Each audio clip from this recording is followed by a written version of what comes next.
Hello everyone, how are you? I hope you all will be fine, guys. So class 11th. Today we have going to discussion the cell division, that is chapter number 10. So without any wait, let's look. Okay. So before understand the cell division, we would need to understand the cell cycle. What actually the cell cycle? So some sorts we have such as every hour about 1 million cell die and 1 million cell are made in your body. That means हर एक घंटे आपके body में करीब करीब 1 million जो sales हैं वह मरते हैं, डाई होते हैं, और 1 मिलियन सेल ही आपके बॉडी पे नए बनते हैं। आप सोच सकते हो कि आपका बॉडी कितना ज़्यादा नए सेल एक घंटे के अंदर बनाता है और कितने ज़्यादा नए सेल एक घंटे के अंदर लॉस हो जाते हैं। ओके, आगे बढ़ते हैं।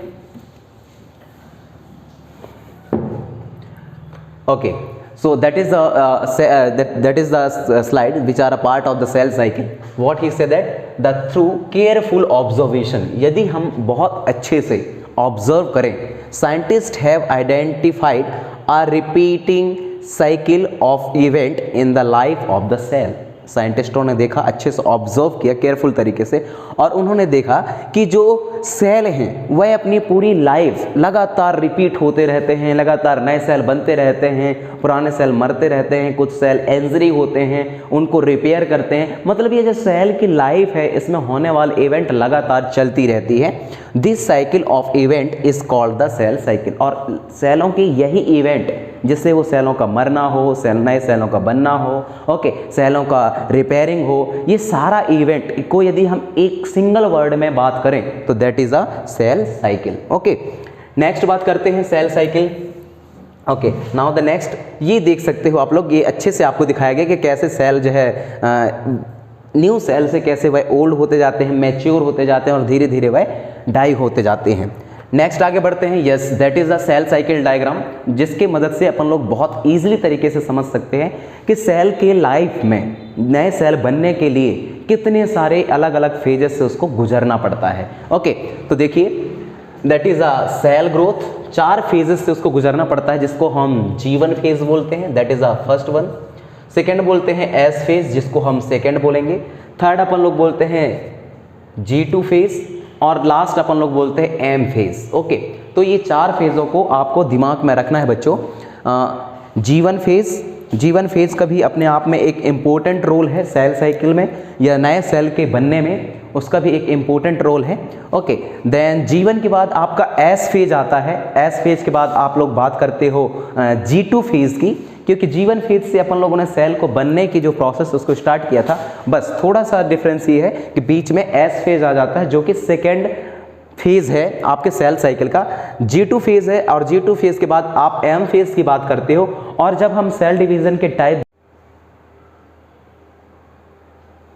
चलो कोई बात नहीं, थोड़ी देर बाद बंद कर देगा यदि स्टोरेज की वजह से होगा तो। ओके बच्चों, तो अपन लोग बात कर रहे थे that is the M phase की, जिसमें अपन लोग डिस्कशन करते हैं माइटोसिस के अलग अलग फेजेस की, जिससे होकर के माइटोसिस जो है टेक प्लेस होता है। ओके, तो फर्स्ट फेज, जो माइटोसिस का जो फर्स्ट फेज है उसमें हम बात करते हैं प्रोफेज की। यहाँ से स्टार्ट होकर के सेल साइकिल आपके मेटाफेज में जाता है, मेटाफेज के बाद एनाफेज में जाता है, एनाफेज के बाद टेलोफेज में जाता है, टेलोफेज के बाद लास्ट जो फेज होता है जिससे होकर के माइटोसिस की जो प्रोसेस है वह कंप्लीट होती है, उसको हम साइटोकाइनेस बोलते हैं। ओके, ये साइकिल समझने के बाद हम आगे बढ़ेंगे और आगे किन किन चीज़ों को और हमें डिस्कशन करना है देखते हैं।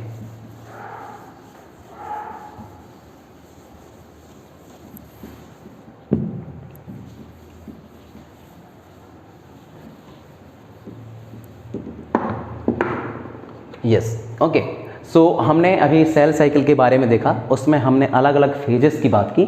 अब बात करते हैं किसकी, इन फेजेस में एक्चुअली होते क्या हैं। ज़्यादातर चीज़ें तो हमें पता चल गई वो सिंपल से डायग्राम से। Okay, the cell cycle has 4 phases. एक सेल को 2 सेल में बदलने के लिए 4 अलग अलग फेजेस से गुजरना पड़ता है, ये बात आपको समझनी पड़ेगी। That is a G1 phase एक है, the second one S1 phase या S फेज, G2 फेज और M फेज, और मैंने इनके अलग अलग नाम आपको बताए हैं। जो G1 फेज है उसको सेल ग्रोथ फेज भी बोलते हैं, ये क्यों जरूरी है इसके बारे में मैंने आपको बताया। S फेज है इसको DNA रेप्लिकेशन फेज भी बोलते हैं, और DNA रेप्लिकेशन का मतलब क्या होता है ये भी बात मैंने आपको बताई। G2 फेज में प्रिपरेशन ऑफ माइटोसिस के लिए किस तरीके से सेल अपने आप को तैयार करता है, ओके, सच एज आपने देख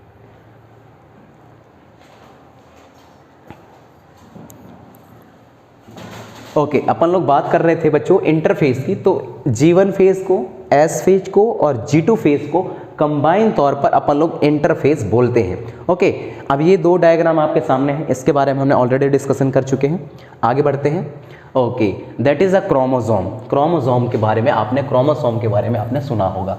अब आज देख भी लीजिए क्रोमोसोम होता कैसा है, स्ट्रक्चरली कैसा होता है और ये कहाँ पाया जाता है और इसकी स्टडी क्यों की जाती है, इनके बारे में थोड़ा सा जानकारी ले लीजिए। That is the structure of chromosome. So that is the cell structure, animal cell structure. Animal cell structure, inside the animal cell structure have nucleus, और न्यूक्लियस के अंदर ही होते हैं क्रोमोसोम। ओके, क्रोमोसोम किस चीज को कंटेन करके रखता है, डबल हेलिक्स स्ट्रक्चर को कंटेन कर रखता है, जिसको अपन लोग डीएनए बोलते हैं, डीएनए बोलते हैं। और डीएनए जो है बेटा करीब करीब सीढ़ी लाइक स्ट्रक्चर होता है, लाइक दिस। ओके, और इनके बीच में जो है इस तरीके से सीढ़ीनुमा स्ट्रक्चर पाई जाती है, और इन सीढ़ीनुमा स्ट्रक्चर ये भी स्टोर गया क्या हो। ओके, तो इसके बाद ये सारी चीजें भी कंप्लीट हो जाती। देखते हैं, एवरी सेल कंटेन, जितने भी हमारे बॉडी के अंदर सेल हैं, करोड़ों के नंबर पे सेल हैं, हर क्रोमोसोम हर एक सेल जो है अपने साथ में क्रोमोसोम को कंटेन करके रखता है। हाउ, हमने अभी समझा कि सेल के अंदर न्यूक्लियस है, करोड़ों सेल हैं, करोड़ों सेल के अंदर न्यूक्लियस होंगे, और करोड़ों सेल के अंदर न्यूक्लियस के अंदर क्रोमोसोम होंगे। इसी वजह से हमारी जो ये लाइन बोल रहा है, ये लाइन बिल्कुल फिट बैठ रही है कि जितने भी सेल होते हैं हमारे बॉडी के अंदर वो सब क्रोमोसोम को अपने अंदर कंटेन करके रखते हैं। Chromosome are long piece of a coiled DNA और प्रोटीन। क्रोमोसोम कुछ और नहीं बल्कि DNA, large number of DNA का एक कॉम्बिनेशन है, एक ग्रुप है, और प्रोटीन का भी एक ग्रुप है। ओके, तो ये बात आपको समझनी पड़ेगी। आगे बढ़ते हैं बच्चों।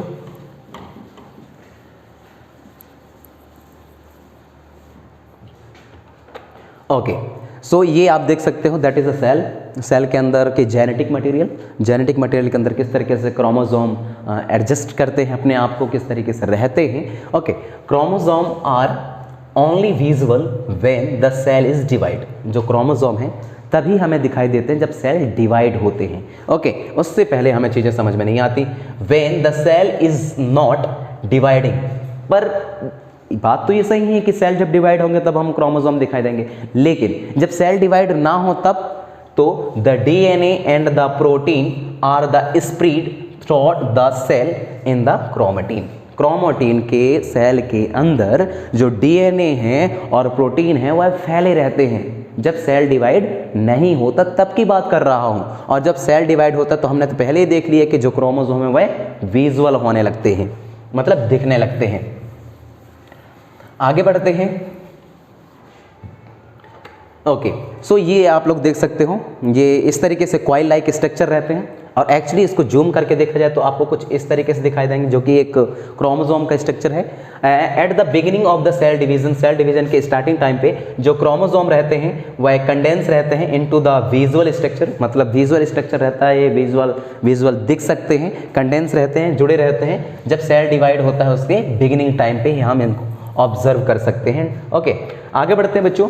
ओके, इससे आप लोग बहुत आसानी से क्रोमोसोम को समझ सकते हैं। Chromosome that is this one, इसके अंदर क्रोमेटिन है जो कि लाइक नूडल्स दिखाई देते हैं, न्यूक्लियर पोल है। इसको यदि जूम करके देखें तो कुछ इस तरीके से आपको दिखाई देगी, जिसको अपन लोग सेलेनॉइड क्रोमोसोम फाइबर बोलते हैं। और इसको और आगे जाकर देखना तो आपको न्यूक्लियोसोम देखने को मिलेंगे, और आगे देखें तो हिस्टोन देखने को मिलेंगे। हिस्टोन के अंदर डीएनए हेलिक्स रहते हैं, और डीएनए के स्ट्रक्चर आप लोग यहाँ देख सकते हैं, जो कि मैंने आपको ऑलरेडी ही बता के रखा हुआ है।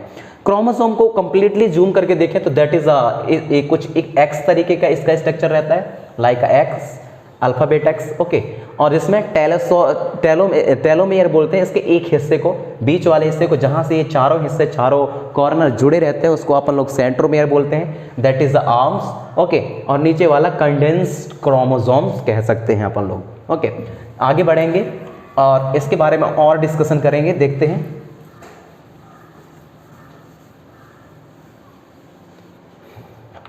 Okay, so before cell division can occur, जब तक सेल डिवीजन होता उससे पहले each chromosome is copied so that each chromosome consist to identical sister chromatids. That means कि जो सेल डिवीजन से पहले ही जो क्रोमोसोम होते हैं वह अपने आप को डबल करने लगते हैं। ओके, और जो डबल करने लगते हैं और हर एक क्रोमोसोम अपने अंदर जो है कॉन्सिस्ट करके रखता है, दैट मीन्स समा के लगता है किसको, टू आइडेंटिकल सिस्टर क्रोमाइट्स को अपने साथ में पहले से रखता है। When सेल डिवाइड, लेकिन जब सेल डिवाइड हो जाए तब क्या होते हैं, one chromosome goes to each other of a new cell. तो सेल डिवीजन के टाइम पे जो दो न्यू क्रोमोसोम बने हैं वह एक एक सेल की ओर चले जाते हैं towards the new cells which are form during the cell division, उधर की ओर ये चले जाते हैं। मैं इसके प्रोसेस को आपको एक डायग्राम की मदद से समझाऊंगा, वो बहुत ही आसान रहेगा। पहले ये स्लाइड देख लेते हैं। ओके, उसके बाद okay, next one, the cell cycle. Recall the cell spend about 90% of its time in the interphase. Okay, मैंने बोला था कि जो G1 है, S फेज है, G1 फेज है, S1 फेज है और S फेज है और G2 फेज है, इन तीनों फेज को कंबाइन तौर पर अपन लोग इंटरफेज बोलते हैं। और जो सेल साइकिल है 90% टाइम अपना इन्हीं तीन फेजों में गुजारता है। हमने वही बात यहाँ लिखी है, recall that the cell spend about the 90% of its time in the interphase. कौन कौन सी, सेल को ग्रोथ होने में, डीएनए को रेप्लिकेशन होने में और प्रिपरेशन फॉर माइटोसिस में। इन तीन हिस्सों को, इन तीन फेजेस को कवर करने में सेल को 90% टाइम यहीं गुजारना पड़ता है, जिसको हम इंटरफेज बोलते हैं। जबकि एम फेज में ओनली 10% टाइम लगता है, जिसके बाद सेल डिवाइड हो चुके होते हैं। ओके, आगे बढ़ते हैं। ओके, ये देख रहे हो आप लोग, दैट इज द इंटरफेस, जो इसमें हमें बात करनी है। तो इंटरफेस क्यों जरूरी है आप लोग समझ सकते हैं। इसमें हमें G1 S फेज और G2 फेज के बारे में पढ़ना है। ड्यूरिंग द इंटरफेस के टाइम पे क्या होता है, जो सेल है वह टेक न्यूट्रिशन, जो सेल है उसको खाना चाहिए ताकि वह अपने आप को ग्रोथ कर सके। कंडक्ट करता है अदर नॉर्मल सेल फंक्शन को, ताकि वह नए अच्छे काम कर सके। मतलब सेल को खाना चाहिए, इंटरफेस में सेल को ग्रोथ करने के लिए खाना चाहिए, फूड चाहिए, न्यूट्रिशन चाहिए, ताकि वह और ज़्यादा से ज़्यादा फंक्शन को कर सके, जो इंटरफेस में होने वाला काम है। आगे बढ़ते हैं। ओके, ये देखिए, that is the first growth phase, जिसको कि अपन लोग G1 फेज बोलते हैं। और G1 फेज में क्या होता है ये सेल के अंदर आप लोग देखिए। The G1 phase is a period of growth for the cell. Okay, तो जो G1 फेज है वह एक ऐसा पीरियड है जब सेल जो है ग्रोथ कर रहा होता है। ड्यूरिंग दिस फेज, इस फेज के दौरान new protein and organelles are produce. G1 phase एक ऐसा पीरियड होता है जिसमें सेल ग्रोथ करते हैं और इस फेज के दौरान न्यू प्रोटीन बनते हैं और नए ऑर्गेनेल्स बनते हैं या प्रोड्यूस होते हैं। ओके, बात समझ में आई। सिंथेसिस फेज भी बोलते हैं, जो कि हमारा G2 फेज है और इसको हम सिंथेसिस फेज बोलते हैं नॉर्मली। ओके, इस फेज में क्या होता है, ये आप डीएनए के स्ट्रक्चर देख सकते हैं। ड्यूरिंग द एस फेज के दौरान आपका क्या होता है बच्चों, द सेल मेक्स, जो सेल है बनाता है, सिंथेसाइज्ड होता है an entire copy of the DNA of the cell. Cell के डीएनए के बहुत सारे कॉपी बनाता है कौन, एस फेज, सिंथेसिस फेज। तो सिंथेसिस फेज में एक्चुअली होता क्या है, एस फेज में होता है एक्चुअली क्या है, डीएनए के बहुत सारे कॉपी बनके तैयार होते हैं, डीएनए के नए कॉपी बनते हैं। नेक्स्ट फेज की बात करते हैं। नेक्स्ट फेज में क्या है, that is G2 phase. G2 phase को आप लोग G2 फेज को अपन लोग बोलते हैं प्रिपरेशन फॉर माइटोसिस फेज भी अपन लोग बोलते हैं। दैट मीन्स जो सेल है वह मेंटलिटी तौर पर, फिजिकली तौर पर अपने आप को प्रिपेयर कर रहा होता है ताकि वह एम फेज के जितने भी प्रोसेसेस को अंजाम दे सके, एम फेज के जितने भी प्रोसेस उसको कंप्लीट कर सके। देखते हैं। ड्यूरिंग द G2 फेज के दौरान cell produce the organelles and the structure. जो G2 फेज है उसके टाइम पे जो आपका सेल है वह प्रोड्यूस करता है नए ऑर्गेनेल्स को, नए तरीके के स्ट्रक्चर को, needed for the cell division, जो कि सेल डिवीजन के लिए बहुत ही ज़्यादा जरूरी है। ओके, G2 फेज का और क्या काम है? Is the shortest part of the interface, मतलब इंटरफेस हमने पहले बताया कि 90% हिस्सा कवर करता है, तो उसका सबसे कम समय लेने वाला फेज है जिसको अपन लोग एम फेज बोलते हैं। और इसमें जो सेल है अपने आप को प्रिपेयर कर रहा होता है ताकि वह एम फेज के जो प्रोसेस उसको अच्छे से और बाकायदे के साथ अच्छे से कंप्लीट कर सके। बात समझ में आई? आगे बढ़ते हैं। That is the cell division. हमने सारे चीज़ें कंप्लीट कर ली, जिसमें हमारा था G1 फेज को बात करना था, एस फेज को पर बात करना जो कि एक सिंथेसिस फेज है, G2 फेज पर काम करना था जो कि प्रिपरेशन ऑफ माइटोसिस फेज है। अब हम बात करते हैं कि अब सेल फेज आ गया, जैसे मीन्स इसको सेल फेज को, सेल डिवीजन को आप एम फेज भी बोल सकते हो। एम फेज बोलने की बात बस नहीं, एम फेज ही है। इसमें क्या होंगे? आपका प्रोफेज होना है, ओके, इंटरफेज होना है, टेलोफेज होना है, साइटोकाइनेसिस होना है, ओके, ये सारा प्रोसेस ऐसे में होना है। देखते हैं। Once cell are ready, once the cell is ready to divide and make two new identical cells, जब कोई सेल जिसको तैयार होना है ताकि वह दो नए तरीके के सेल को जन्म दे सके, it enters mitosis, that means M phase में वो लगातार नाइट्रोसिस माइटोसिस करता है, लगातार टूटता है, दो हिस्से में टूटता है। Mitosis is nothing but the converted into the two new cell या divided into the two new cell process. Okay बच्चों, चलिए नेक्स्ट लाइन क्या बोलता है? ड्यूरिंग द एम फेज के दौरान all of the cell energy, जितने भी सेल के अंदर की एनर्जी है वह डिवोटेड हो जाती है to the process of the cell division. Cell के अंदर की जितनी भी एनर्जी है वह सेल डिवीजन के लिए यूज कर लिए जाते हैं, किसमें? एम फेज में। ओके, यूज कर लिए जाते हैं। आगे बढ़ते हैं बच्चों। Yes, that is the there are 4 phases in mitosis. Mitosis के 4 जो अलग अलग फेजेस हैं वो ये हैं। हमने ये एक्चुअली माइटोसिस के फेजेस भी बोल सकते हो आप लोग इसको, और इसको आप एम फेज की प्रोसेस भी बोल सकते हो। देखो यहाँ लिखा हुआ है एम फेज के process, that is a prophase है, मेटाफेज है, एनाफेज है, टेलोफेज है, और उसके बाद साइटोकाइनेज होता है। ओके, तो हमें एक्चुअली प्रोफेज के बारे में बात करनी है, मेटाफेज के बारे में बात करनी है, एनाफेज के बारे में बात करनी है, टेलोफेज के बारे में बात करनी है। ओके, तो देखते हैं। और साइटोकाइनेज के बारे में, that is a first level, that is a second level, that is a third level, that is a fourth level, that is the fifth level. जब ये चार या पांच जो जितने भी फेजेस हैं इसको कंप्लीट करने के बाद ही सेल जो है 2 नए सेल बना पाता है बच्चों। देखते हैं किसकी बात करेंगे। देखिए यहाँ सबसे पहले क्या लिखा हुआ है? प्रोफेज। प्रोफेज की बात करते हैं कि प्रोफेज में सेल के साथ कौन कौन से इवेंट होते हैं, कौन कौन से घटनाएं घटती हैं। चलिए, that is a mitosis first at the end of the telophase, telophase के अंत में।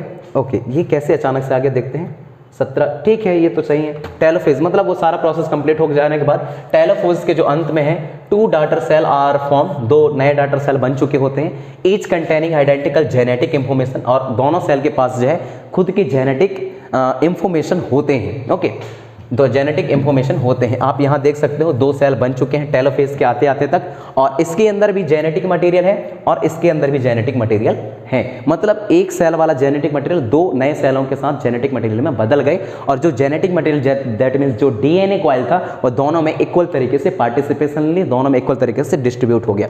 आगे बढ़ते हैं। देखिए, ये जो क्रोमोसोम थे वह लगातार बदलते हैं, और ये एक क्रोमोसोम 2 क्रोमोसोम के ये 4 बन जाते हैं ड्यूरिंग द प्रोफेज। प्रोफेज में क्या होता है बच्चों? जो क्रोमेटिन होते हैं that means DNA protein that makes up the chromosome condense. Okay, तो प्रोफेज के दौरान जो क्रोमेटिन हुए डीएनए हैं वह क्या करता है? क्रोमोसोम कंडेंस बनाते हैं। ओके, सेकेंड लाइन क्या बोलता है? The DNA has already been replicated. जो डीएनए है वह पहले ही क्या कर चुका होता है? रिप्लिकेट कर चुका होता है, so that the chromosome contain 2 identical sister chromatids. Okay, इसी वजह से जब डीएनए पहले ही ऑलरेडी रिप्लिकेट कर चुका है, इसी वजह से जो क्रोमोसोम है वह ऑलरेडी उसके पास 2 आइडेंटिकल सिस्टर क्रोमाइट्स हैं। ओके, सिस्टर क्रोमाइट्स हैं, जैसे कि आप यहाँ देख सकते हैं। आगे बढ़ते हैं बच्चों। Okay, metaphase that is the second phase of cell division of mitosis और एम फेज।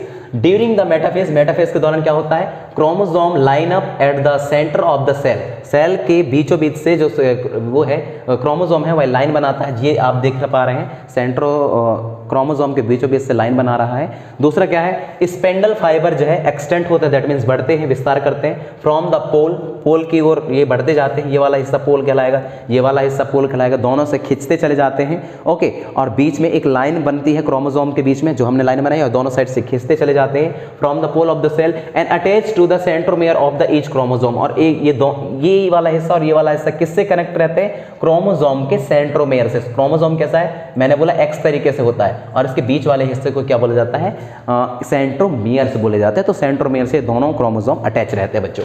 ओके, बात करते हैं आगे।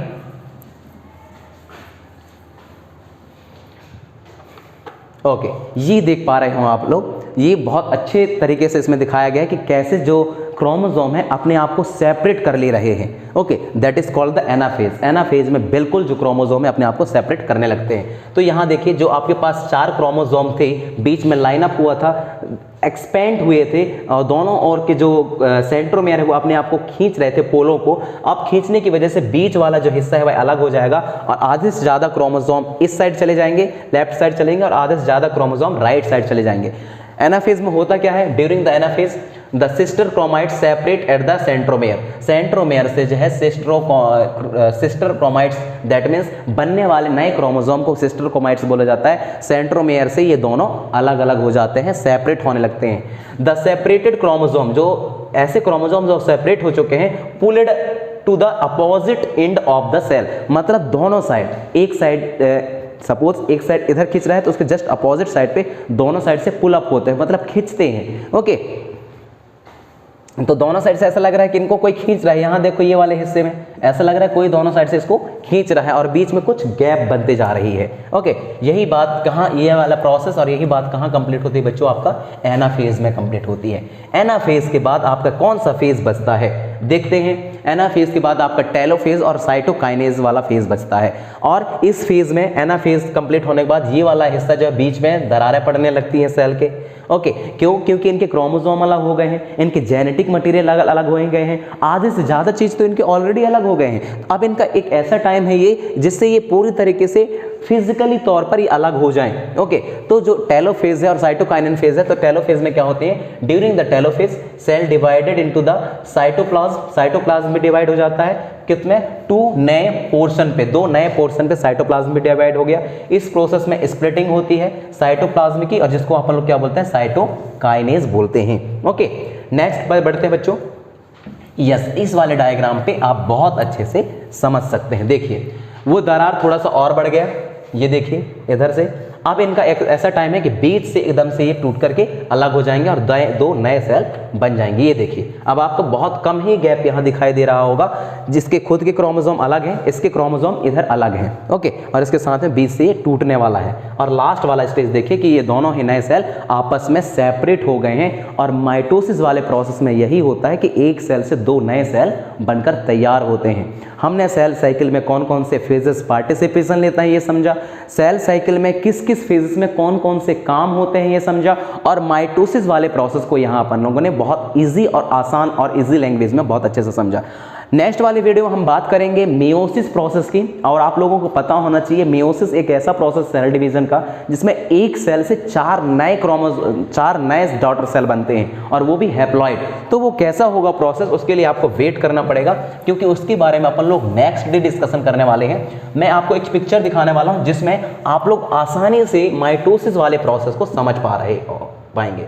आगे बढ़ते हैं। देखो, पूरी तरीके से सेपरेट हो चुके हैं इंटरफेस का, और ये that is the cell death. अब लास्ट वाली बात आती है कि यदि सेल बन गए, सेल बन करके तैयार हो गए, तो ये मरते कैसे हैं। ओके, इसकी बात करते हैं।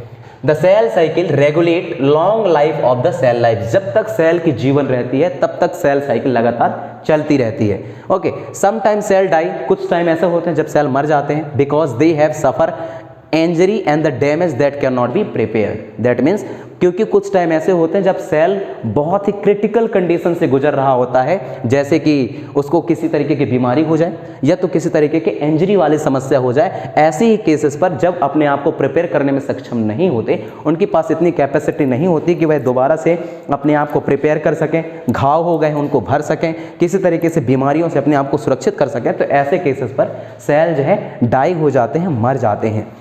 ओके, तो मैं आपसे प्रॉमिस किया था कि आपको एक सिंपल वाला डायग्राम दिखाऊंगा जिसकी मदद से आप लोगों को बहुत आसानी से समझ में आ जाएगी। Apoptosis, okay, a cell cycle also die when is no longer needed और the useful to the organism. और साथ एक केसेस में तो ये बताया कि सेल को किसी तरीके से बीमारी ले ले तब मरता है, सेल किस तरीके से डैमेज हो जाए तब मरता है, सेल किस तरीके से इंजरी हो जाए तब मरता है। एक प्रोसेस और होती है जिसकी वजह से सेल मरते हैं, जिसको अपन लोग एपोप्टोसिस बोलते हैं। इसमें क्या है, जो सेल है उसको लगे कि जो ऑर्गेनिज्म है उसको मेरी अब जरूरत नहीं रह गई, मतलब जो जीव है उस सेल की जरूरत को महसूस नहीं कर रहा है, तो ऐसे केसेस पर भी जो सेल है अपने आप को डाई कर लेते हैं। दिस रेगुलेटेड और the control cell death is called the apoptosis. That means यही रेगुलेशन जिससे सेल जो है अपने आप एक यही रेगुलेशन और कंट्रोल की वह मेथड जिसमें से सेल जो है लगातार डेथ हो जाते हैं, और 2 वजह मैंने आपको सेल के डेथ होने की बताई, और इसी प्रोसेस को अपन लोग बोलते हैं एपोप्टोसिस। ओके, बात समझ में आई होगी। चलिए मैं आपको कब से बोल रहा हूँ दिखाता हूँ करके, देखते हैं कहाँ पास है वो।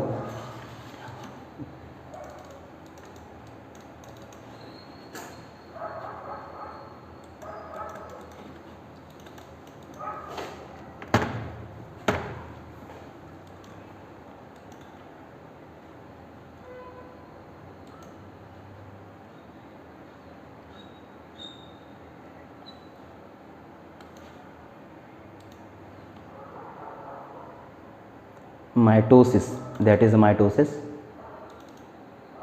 बढ़िया, ये वाला डायग्राम से आप इजी इस तरीके इसको समझ सकते हैं। अच्छे से देखिए। ओके, मैंने आपको बताया था कि जो सेल डिवीजन है उसमें अलग अलग फेजेस होते हैं एम फेज के दौरान। ये सब फेजेस को कंबाइन तौर पर अपन लोग एम फेज बोलते हैं, क्योंकि एम फेज में ही जो सेल है वह डिवाइड होना स्टार्ट करते हैं, एम फेज बोलते हैं। Okay, that is the interphase. Interphase में क्रोमोसोम जो है सेल ग्रोथ करेगा, सेल ग्रोथ करेंगे, क्रोमोसोम बढ़ेंगे, आगे बढ़ेंगे। That is the second one, that is the prophase. Prophase में जो है जो आपके क्रोमोसोम है वह डबल होना स्टार्ट करेंगे। मेटाफेज में क्या होते हैं बच्चों, पूरी तरीके से अलग हो जाते हैं, और जो पोल्स रहते हैं वो एक क्रोमोसोम को, सिस्टर क्रोमैटिड्स को अलग अलग दूर खींचते रहते हैं। एनाफेज में पूरी तरीके से ये जो क्रोमोसोम है 4 नए हिस्सों में टूट जाते हैं। दैट मीन्स देन टेलोफेज में पूरी तरीके से बीच से कुछ हिस्सा में क्रीक आने लगता है, दरार आने लगता है, और लास्ट स्टेज ऐसा होता है कि इस दरार की वजह से एक टाइम ऐसा है कि इनको नए सेल बनने ही पड़ते हैं। तो माइटोसिस के प्रोसेस में एक सेल से 2 नए सेल बनने के प्रोसेस आपने समझा। इसके बाद जो नेक्स्ट वाला हमारा जो डिस्कशन होगा उसमें अपन लोग सिग्निफिकेंस ऑफ माइटोसिस पढ़ेंगे, और मियोसिस प्रोसेस के बारे में पढ़ेंगे, उनके फेजेस के बारे में पढ़ेंगे, और मियोसिस की सिग्निफिकेंस क्या है इसके बारे में भी अपन लोग आसानी से समझेंगे। तब तक आप सब कोई सलामत रहिए, आप खुश रहिए। थैंक यू सो मच, मिलते हैं बहुत जल्द। Thank you.